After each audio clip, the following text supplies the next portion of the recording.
welcome to another episode of Midnight Mental Talk, here with Adrian, my co-host, and myself, Leanne. Today, we've decided to change up our topic, and we're going to address suicide. Now, I know for most people, it's a big word, it's a big issue, and we're not going to take it lightly here as we talk about it tonight, but we do want to talk about it. Before I begin, we are in Canada, so for anybody watching in the States, I do apologize. I don't have your statistics on my screen.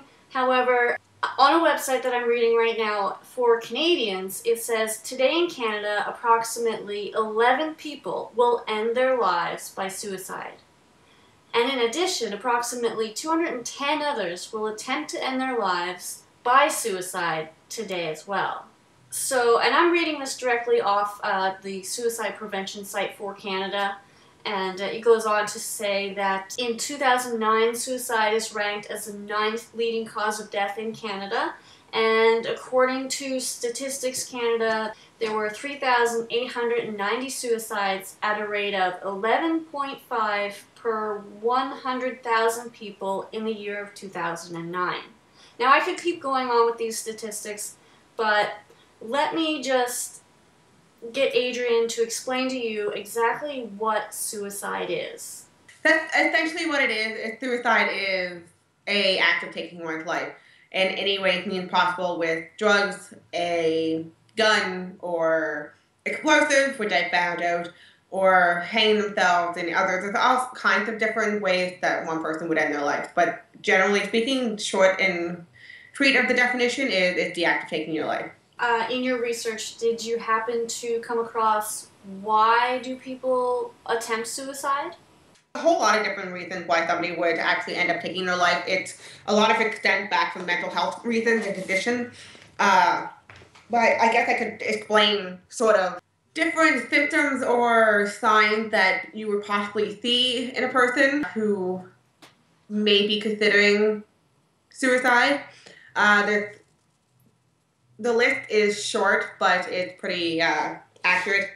The person talking about suicide, the person seeks out lethal means, like I said, about guns, pills, knives, etc. The preoccupation with death, the person is unusually focused on death and dying of violence. They write poems or stories about it. They feel like there's no hope for the future. There's self-loathing and self-hatred. They're getting their affairs in order, which means that they're reorganizing their will, they're paying off debts, they're just taking care of things so other people won't have to once they're gone. They're saying goodbye, which is sort of an unusual or unexpected visit or phone call, which explains that if they're going away somewhere. They withdraw from others. They have self-destructive behaviors. They increase alcohol and drug use. They're reckless driving. They have unsafe sex and taking unnecessary risks as if they have a death wish.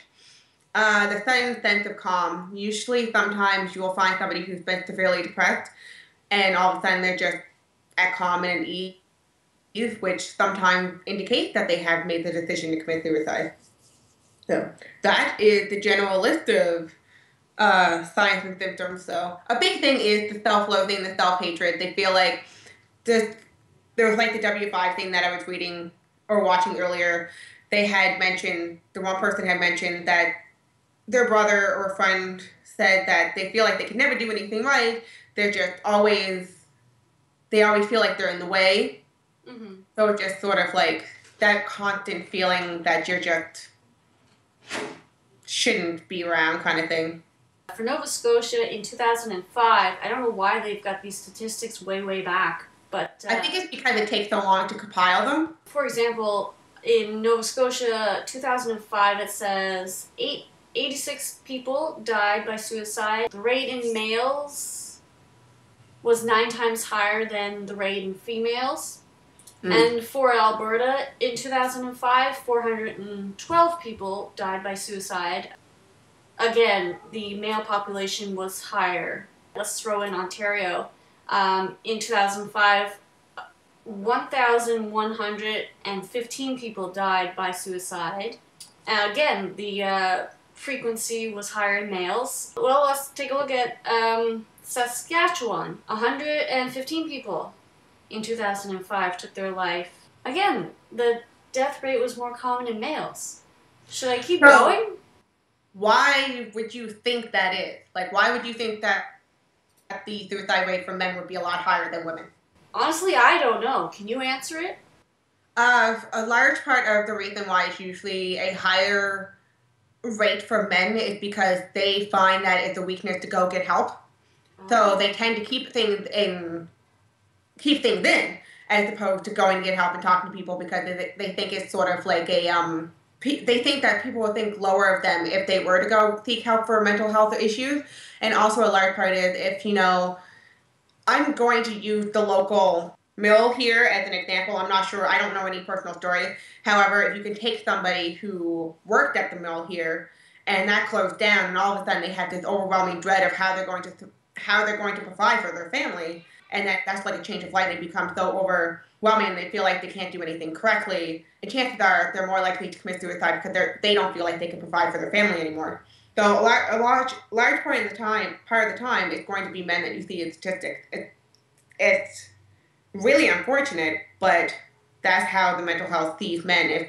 If you are a man, you don't get depressed. That stuff doesn't happen. And women are more likely to seek help than men are. Okay, thank you for explaining that. So we went on our social media before doing this video, and we asked people how they felt when they heard the word suicide. And we're going to share some of the responses that we got. Of course, no names involved, but one response I received. So one response that I got was that a person that I know felt that suicide was a selfish thing.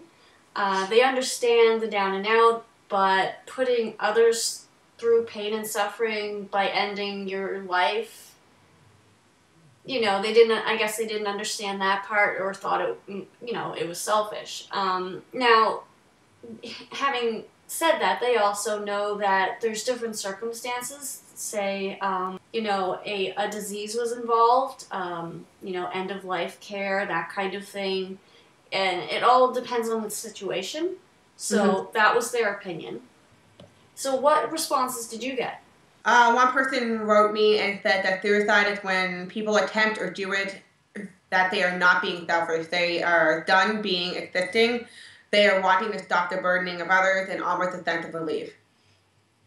That was one person. I think she went on to say that I guess everyone copes differently. Again, our physical ailment. If we had a physical ailment, it could be visualized. Like you said, somebody had said if they had a terminal illness, then the suicide could possibly be accepted. But just because you have a terminal illness, if mental health, to me, it's a terminal illness as well, because not terminal per se, but it is an illness that can consume your whole self. Mm-hmm. Another person has said when they hear the word suicide, they feel sad and angry when it comes to mental health. But if people are terminally ill, I think they should have the choice, which I do agree.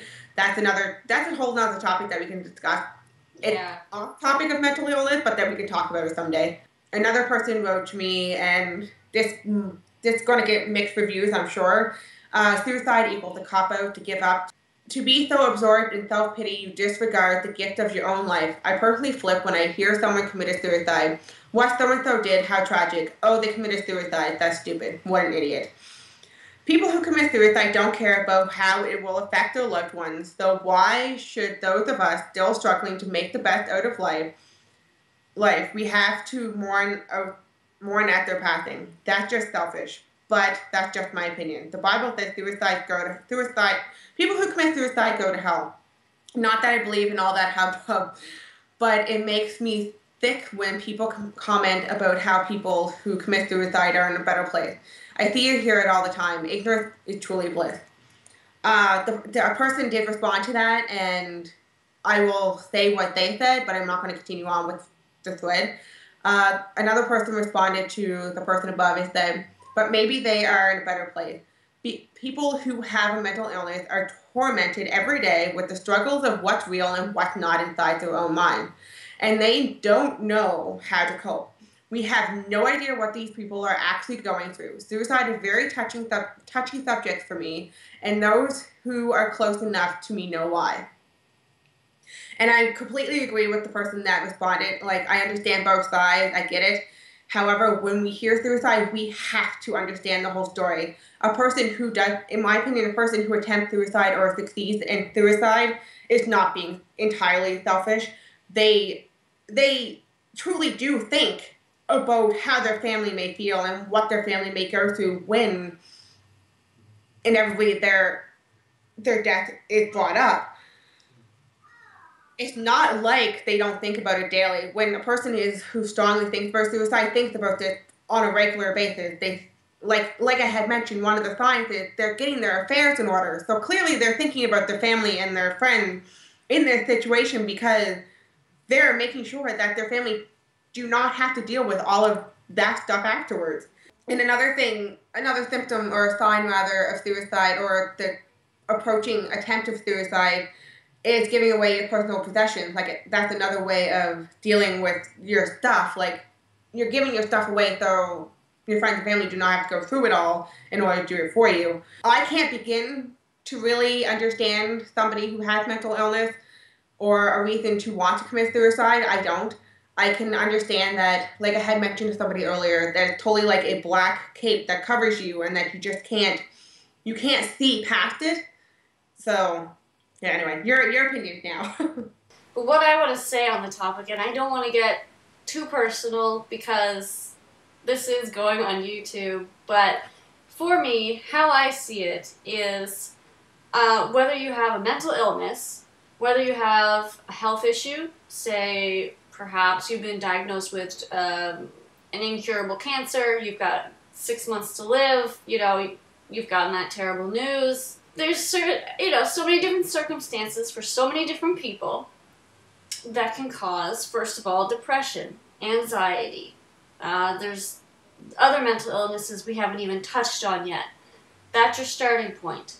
And then when your depression and your anxiety and whatever other mental illness is building up and you haven't gotten it treated, then you kind of get into that darker place. Okay, for example, everybody at this point knows that I have transverse myelitis and will go on to have Huntington's disease.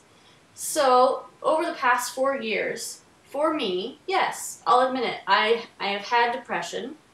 You try to keep it together, you seek out counseling, you do what you can do on your own time, you make the best of it. But if you have a really bad day, and I'm just speaking for people that have health issues, because this is all I know. Mm-hmm. So, but I'm not gonna lie, I was keeping my shit together while taking care of my kid as best I could until the healthcare system could not help me and left me feeling so alone with all the weight on my shoulders that I will honestly say I thought about it. And I mean, it's not a thought that you think once and it goes away. No. Especially for someone living with a health issue.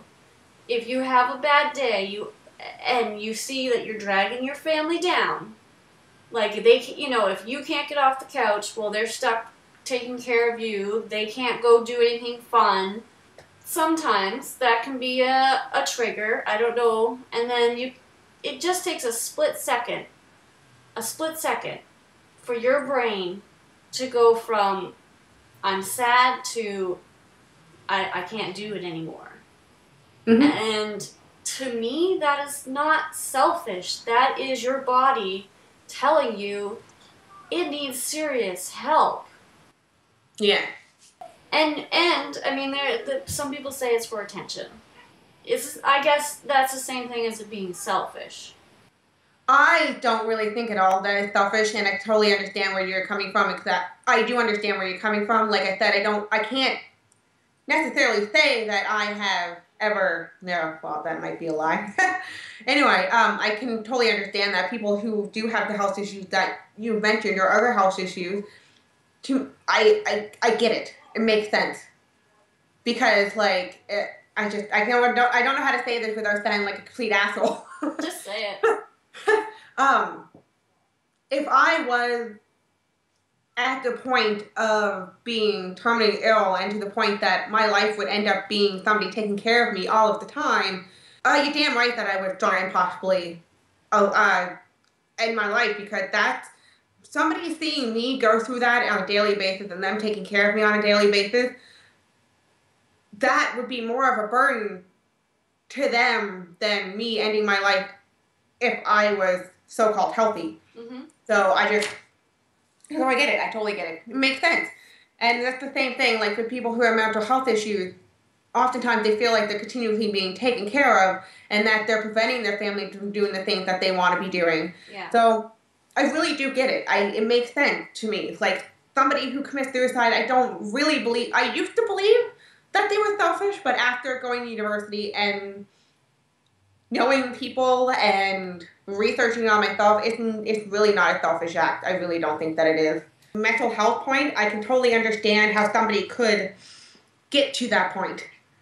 I can understand that, you're getting up on a daily basis and you just feel like, or you may not get up at all. Like, you may not get out of bed at all. Mm-hmm. But if you do get up, you're dragging yourself just from one point of the house to the other point of the house. And it's consuming. It's kind of like a physical illness because it's just taking over your entire body at the process. Well, I mean, depression alone does cause physical pain, apparently. Yeah.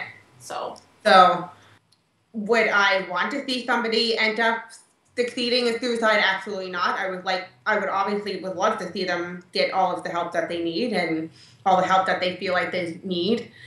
But sometimes it's an unfortunate circumstance. You can't always save them.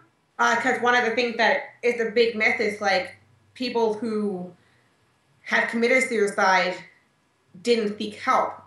However, studies have showed that within the 6 months prior to their death, they went and sought help.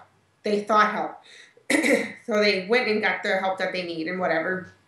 So if a person has made up their mind, that doesn't mean that they're completely gone, per se. No, my opinion on the whole damn thing is our healthcare system is to blame for anybody who actually succeeds. I would definitely like to touch on quickly about, you said about the healthcare system being a blame. That W5 article show that I had sent you the other day. Yes. Had me unbelievably pissed off within the first 5 minutes. Okay, why? Unbelievably mad, because I only got through 2 of the stories, and 2 of them were people who went into the hospital and managed to successfully take their life while under the care of nurses and doctors. See? Here we go. This bothers me, and this blew my mind, because the first man who took his life while in hospital care was in an overcrowded ER. He was in an emergency room with a security guard, but he was only to be checked on every 15 minutes, which is the norm. And so he went missing for 3 hours. Mm-hmm. But at first he had actually left the hospital, got into a cab, and then when he went back to the hospital, he went missing for 3 hours. There is security footage of him getting the means to end his life, and they found him in one of the shower bathroom stalls. I think it was. He was in a bathroom. And the part that got me angry about this was, yes, they had assigned him a security guard, but even though there was no beds available in the mental health ward, why did they not send him into a room that was available for a temporary period with a 24-hour security guard until a bed was available? Wow. There's no excuses. There really isn't. And the person that runs that hospital couldn't even give an answer in that show. There was another story which was very similar. Severe depression, went into the hospital. Same thing. Hung himself in the bathroom. And he was under 15-minute watch. A lot could happen in 15 minutes. Like, first of all, they went to the hospital. Obviously, they knew something was wrong with them. They wanted help. But when you get sat down, told to wait, that will make any depressed person feel like you're not getting any attention, that you're being left alone to deal with the emotions that are running inside of you.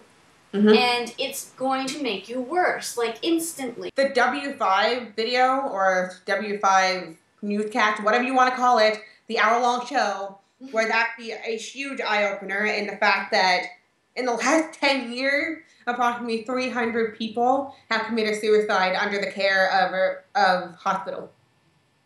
And it's just like, there's a map on the website. I think we'll put the link below for that video. Okay. And it's a map on there that will show you either the people who attempted or the people who have succeeded. And it's really upsetting because here in the Halifax hospital, there were 2 in the last, 10 years. From personal experience, I've seen people who were suicidal in a room with a security guard outside of the room. To me, that sounds like the norm. Like, this person is so upset and so it's going to cause harm to themselves or other people that the security guard is there. And that makes sense. And I guess the woman, I can't remember her name in the video, she is an advocate for the change in hospitals for this. And one of the things that they were changing was that shower curtain rods were no longer to be attached to the wall. They were no longer going to be shower chairs in the bathroom. Anything that people could possibly hang themselves on or get access to hang themselves were being removed. Okay. And I don't know how good security is in some hospitals, but if you can access drugs at a hospital, because there's carts that go by your room. If the nurse turns their back, there you go. And the 2 deaths, I didn't watch the whole video because I was so upset that this stuff happens in a hospital there that I had to stop watching it because it blew my mind that in this country in the last 10 years, over approximately 300 people committed suicide while in the hospital. That should not happen. No, because the hospital typically is where you go to get help and get fixed, and then you go home. Yeah, but at the same time, I can see how easy it is because mental health wards or divisions of hospital are often horribly understaffed, and it's very easy for patients to just walk out the door. I have a list here of misconceptions about suicide, and I have experienced every single one of these with people or from people that have expressed these opinions on suicide. Misconception number 1: they talk about it, but they don't really do it. No matter how casual the topic is, or somebody brings it up, any indication of a suicidal thought or comment should be taken seriously. Almost everyone who has attempted or committed suicide has left hints. Misconception number 2, anyone who tries must be crazy or insane, which is not the case, as I had mentioned earlier. Most people are not actually psychotic or insane. There's no real, this is the website's words. So, like you said, physical ailments as well could be a reason. It's just, and even if people have been diagnosed as psychotic or insane, I don't really think they're entirely crazy anyway. If someone is determined, nothing is going to stop them. This kind of contradicts what I had actually just said about the W5 video, because that person was clearly determined to end their life, but it could have been prevented. And this is true. It's not everybody who is determined. Things can potentially stop them. What I have written down here is that even the severely depressed have mixed feelings about death. They waver between the life and death. The truth is, most suicidal people do not want death. They just want the pain to stop. The impulse to end their life does not last forever. Misconception number 4: are unwilling to get help. And as I mentioned earlier, studies have showed that people who were suicidal or depressed or had committed suicide sought help within 6 months of their death. I appreciate another talk this week. I know it was a more serious subject, so I hope anybody out there, help us end the mental health stigma. Share this video. Next week, probably, we will go to the video we promised today, which was medication, side effects, and that sort of thing, wasn't it? Yeah. Drugs. We promised to talk about drugs next week. If you like this video, please subscribe to our channel. And again, you can find us on Twitter. And here's our email. And please Watch us next time. Thanks, Adrian, for the chat. We'll say goodbye.